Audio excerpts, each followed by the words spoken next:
Alright YouTube, welcome back to another Apex Legends video. My name is Sweat if you guys are new, and in today's video, I'm going to be going over a list of legends that I believe you should be selecting in ranked. This video has nothing to do with public matches, and I know right off the bat before a ton of people comment down below, I'm better with this legend, Sweatband, so you're an absolute a-hole for not picking my legend for this list. This list has nothing to do with your individual abilities. I know everybody will be better with a certain character than others, and if you main one of the characters that I don't select for this list, don't take offense to it, because this is really just based on their abilities. How well can their abilities help the team, and how well can the normal person, not the overly skilled player, not the underly skilled player, how well can the normal player play with these legends in rank? That's what this list is going to be based off. If you guys are new to the channel, make sure to hit that subscribe button. It really helps me out, and of course like the video at the end. Without further ado, let's get into it. All right, so how I want to structure this video, I have two legends off the rip that are on the fence. Okay, this means that you need to be really efficient with these legends to use them in rank lobbies, and these two legends are going to be, first we have Loba. Okay, I'm going to start with Loba.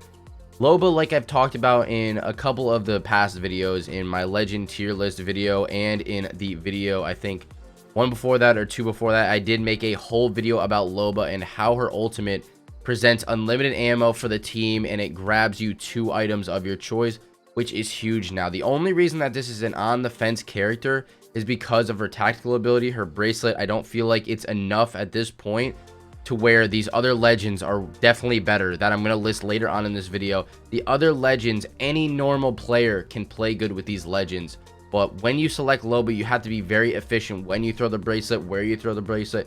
You cannot be just chucking it out in the open. So that is why I have her on the fence here of the ranked legends to pick.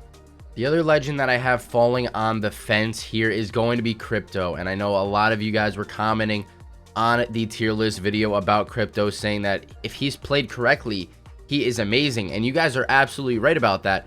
The only thing is, most of the player base does not know how to keep up with the team, and that's the main problem that I see with Cryptos in my games. Whenever somebody picks Crypto, right, either they are in the drone the whole time, not really doing anything and staying back in the fight, so that when you guys go down, the Crypto's nowhere to be seen, or the Crypto is out in front and they never use the drone, which is a problem as well. So you need a good balance if you're playing Crypto, and not a lot of players, I will say, have that great balance, but there are definitely some great players out there that can do both. And if you are one of these great players, go ahead, pick Crypto and ranked. For the most of the player base, I don't know, it's on the fence. It's up to you guys to decide. Let me know down in the comments below, because I know you're gonna have some things to say about Loba and Crypto. But those are the two legends that I have that are floating around the fence, on the fence about. All right, so now that we've talked about the legends that are going to be on the fence, and only if you're really good with these legends, I would pick them.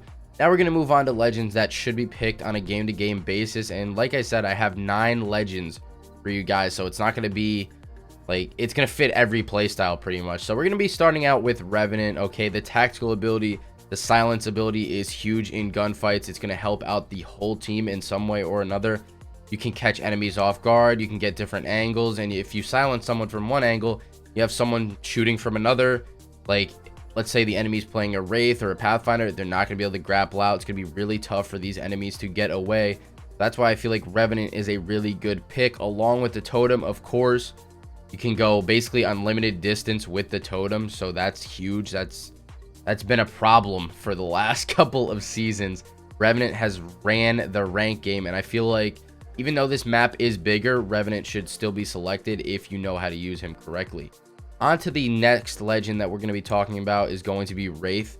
And like I said, these are in no particular order. I'd probably put Wraith a little bit above in some scenarios, but Wraith is going to fall into this tier of definitely need to select this legend. Okay, the portal is the main focus of Wraith in ranked. Okay, obviously getting away, phasing is nice, and you should be leading the pack with Wraith and then phasing back, but you need to know exactly when to hit that phase button.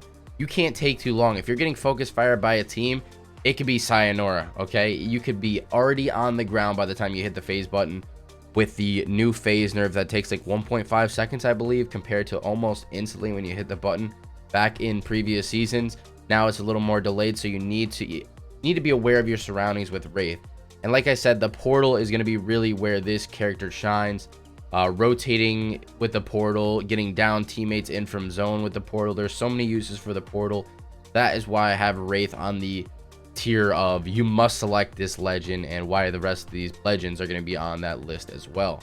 All right, next up, we're going to be talking about Pathfinder, my main character. I love to play this guy. He did get a little nerf to his hitbox, which kind of sucks because he do get melted pretty often, but his tactical ability is going to fall into a similar category of like Wraith's tactical. You need to make a play with this tactical. It's not really a team-based tactical ability, comparing it to like legends like Revenant and so forth, because Revenant can obviously silence a legend and then help your team get the kill, while as Wraith and Pathfinder, they have abilities where, like, if I grapple on somebody, I need to get that first knock or that last kill to prevent someone from running away, then later grabbing banners. So that's why he's clutch in ranked, but I wouldn't say he's a full team-based character until we get to his ultimate ability, which is going to be the zip line, which can get you around the map very, very easily. I feel like this is Pathfinder and Wraith's main focus is their ultimates, so I have to put Pathfinder on this list. Next up, we have Horizon. Horizon can be absolutely deadly, and her abilities do kind of present a team-based ability like makeup. Okay, we got the tactical ability, which is the like gravity lift. It can get you up to high locations, and it can also get the whole team up to high locations. So that's why I like Horizon for her tactical ability. And then her ultimate ability is the black hole. Can easily suck enemies in and get your whole team assist points and kill points. So that is why I'm gonna have Horizon on this list of ranked legends to select. Next up today, we're going to be talking about Lifeline, and I really do think that Lifeline can be a good ranked character if and only if you stay very, very close to your team at all times. You're going to need to quick res in so many scenarios, and that's really the main goal of ranked, and that's how you should be playing it, is you should be playing very close to your teammates. And if you are a good Lifeline, you will be right behind your teammates at all times, hitting them with the quick res and using the res shield to win your gunfights with Lifeline.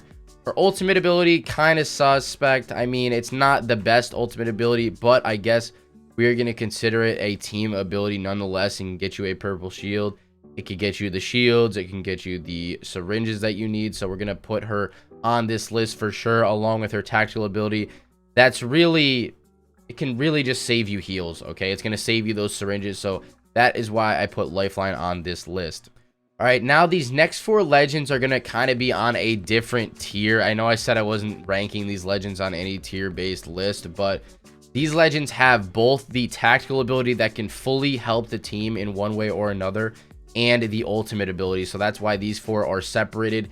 And first of all, we have Bangalore. I feel like the smokes are very essential. I made a whole video about Bangalore, and on the tier list video, I did move Bangalore up into the A tier list of legends.